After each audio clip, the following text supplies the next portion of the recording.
Bonjour, donc moi c'est Céline Souche-Piré, je suis coach professionnel et thérapeute en hypnose et neurofeedback et aujourd'hui je vais vous expliquer qu'est-ce que la respiration abdominale complète.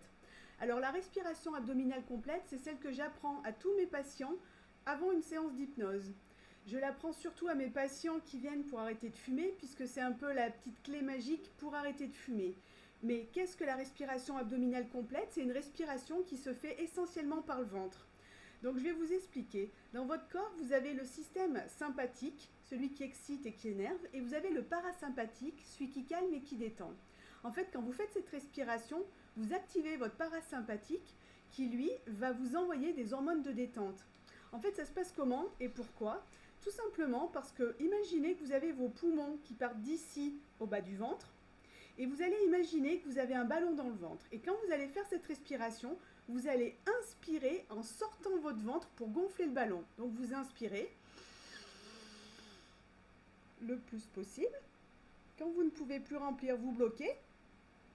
Et quand vous ne pouvez plus retenir, vous soufflez tout doucement par la bouche. En rentrant votre ventre, vous chassez l'air jusqu'au bout. Le fait de rentrer votre ventre et de sortir votre ventre à l'inspire et à l'expire vont activer votre diaphragme au niveau du plexus solaire.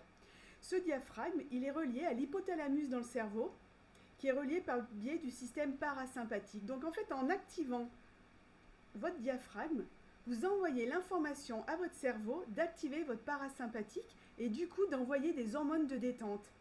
Et quand les gens viennent pour arrêter de fumer, je leur montre que quand ils pensent qu'une cigarette va les détendre, c'est pas la cigarette qui va les détendre, c'est la respiration qu'ils font quand ils fument. Parce que quand on fume, on inspire, on sort son ventre, on crache la fumée, on rentre son ventre. Donc ça envoie l'information au cerveau d'envoyer une hormone de détente, ce qui fait qu'on a l'impression que quand on fume une cigarette, ça détend.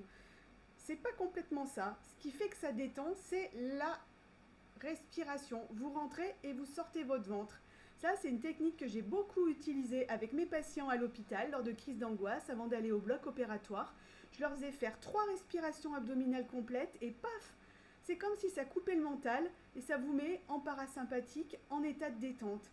Cette respiration, elle n'est pas si évidente que ça à faire. Donc moi, ce que je conseille toujours, c'est de faire cette respiration au moins 2 fois par jour minimum, quand vous n'en avez pas besoin, pour vous entraîner, pour que le jour où vous en avez besoin, ça soit automatique et que la respiration se fasse sans réfléchir. Parce que quand on est dans un moment de panique, une crise d'angoisse, on ne peut pas réfléchir à comment il faut respirer. Donc il faut s'entraîner à faire ça.